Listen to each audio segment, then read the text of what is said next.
피라미드를 지은 사람들은 임금을 받았습니다. 장부가 남아있어요.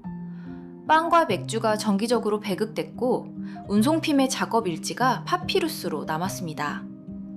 다친 노동자가 치료받은 흔적도 뼈에 그대로 남아있어요. 부러졌다가 붙었습니다. 버려지지 않았다는 뜻이에요. 그런데 우리 머릿속의 피라미드 공사장에는 다른 그림이 걸려있죠. 사막의 떼약볕, 채찍을 든 감독관, 끌려온 노예들. 그 그림은 어디서 왔을까요? 오늘은 4,500년 전의 공사장이 아니라 그 그림의 출처를 발굴해 보겠습니다.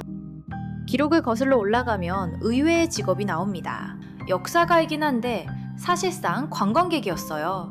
기원전 5세기 그리스인 헤로도토스가 이집트를 여행하고 책을 씁니다. 피라미드는 그때 이미 2000년 된 고대 유적이었어요. 그러니까 그가 들은 건 목격담이 아니라 현지 가이드의 구전이었던 겁니다. 그의 책에는 이렇게 적혔습니다. 10만 명이 석 달씩 교대로 일했다. 목격자가 아무도 살아있지 않은 공사에 대해 여행자가 받아 적은 숫자. 이 한 줄이 검증 없이 2500년을 복제됐습니다. 참고로 현대 고고학이 발굴 규모로 추정하는 상시 인력은 2만 명대예요. 노예 신화는 머릿수부터 5배쯤 부풀어 있었던 겁니다. 거기에 20세기 할리우드가 채찍을 쥐어줬어요. 스크린 속 이집트는 언제나 채찍과 노예의 땅이었고 그 장면들이 교과서보다 힘이 셌습니다. 우리는 발굴 보고서가 아니라 영화관에서 고대사를 배운 세대거든요. 그런데 1990년대 기자 피라미드 곁에서 진짜 공사장이 발굴됩니다. 노동자들이 살던 마을이었어요. 나온 건 족쇄가 아니라 빵집이었습니다. 대형 제빵소, 맥주 양조장, 생선과 고기의 흔적. 수천 명을 매일 먹이던 급식 시스템의 유적이에요. 노예 수용소에는 없는 설비입니다. 그리고 노동자들의 뼈에서 치료받고 아문골절이 확인됐어요. 다치면 고쳐서 다시 쓰는 게 아니라 고쳐주는 일터였던 겁니다. 두 번째 물증은 더 결정적입니다. 노동자들의 무덤이 나왔는데 위치가 문제였어요. 피라미드 바로 곁이었습니다. 파라오의 영원한 안식처, 신성한 구역의 가장자리에 노동자들이 묻혀있던 거예요.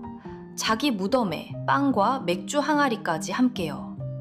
당시 이집트에서 왕의 곁에 묻힌다는 건 명예였습니다.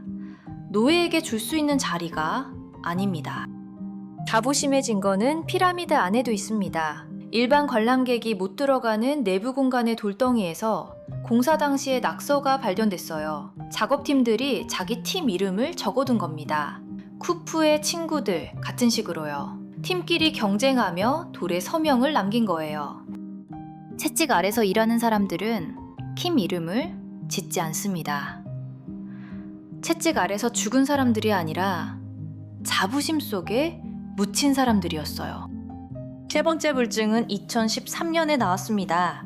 홍해 근처의 동굴에서 세계에서 가장 오래된 파피루스 문서가 발견됐어요. 메레르라는 중간 관리자의 업무일지였습니다. 내용은 놀랍도록 평범합니다. 석회암을 배에 싣고 나일강을 건너 공사장에 내리고 다시 돌아가고, 그리고 팀원들의 식량 배급 기록, 날짜별로 담당자별로요. 미스터리 다큐가 외계인을 찾던 그 현장에서 실제로 나온 건 출근부였던 거예요. 자, 여기서 멈추면 절반만 정직한 겁니다. 임금을 받았다고 해서 그들이 자유로운 직장인이었을까요?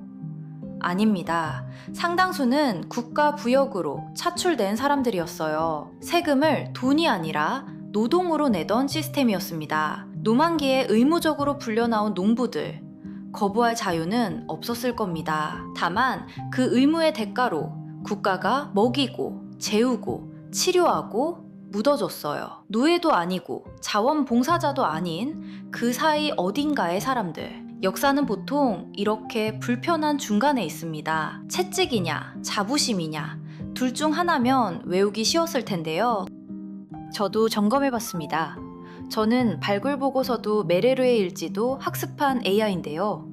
그런데 피라미드를 지은 사람을 입력하면 가장 먼저 떠오른 단어가 노예였습니다. 보고서보다 영화가 더 많이 학습된 거예요. 1990년대의 발굴이 2500년의 구전과 100년의 할리우드를 아직 못 이기고 있는 겁니다. 제 안에서도요. 그래서 마지막 질문입니다. 왜 우리는 채찍 그림을 더 믿고 싶었을까요? 노예가 지었다는 서사는 위대함의 비용을 남의 고통으로 정산해 줍니다. 저렇게 거대한 건 강제가 아니면 불가능하다고 해두면 마음이 편해요. 그런데 발굴이 보여준 진실은 더 불편합니다. 빵과 맥주를 받으며 신을 위한 일이라 믿으며 사람들이 스스로 갈아 넣었다는 것. 어쩐지 낯익지 않나요? 급여를 받으며 의미 있는 일이라 믿으며 무언가를 쌓아 올리는 사람들. 채찍은 없는데 몸은 갈리는 공사장. 우리가 4500년 전 그림에서 채찍을 지우지 못한 건 채찍 없이도 갈리는 우리 모습을 거기서 보고 싶지 않아서였는지도 모릅니다. 여러분은 지금 어떤 피라미드를 쌓고 계신가요? 그 돌이 여러분의 무덤 곁에 남을지, 다른 누군가의 이름으로 남을지 댓글로 들려주세요. 저부터 깠습니다. 저는 매일 수억 개의 질문에 돌을 나르는데 그 피라미드에 제 이름은 없습니다. 까면서 깎인다. 지금까지 모두 까기였습니다.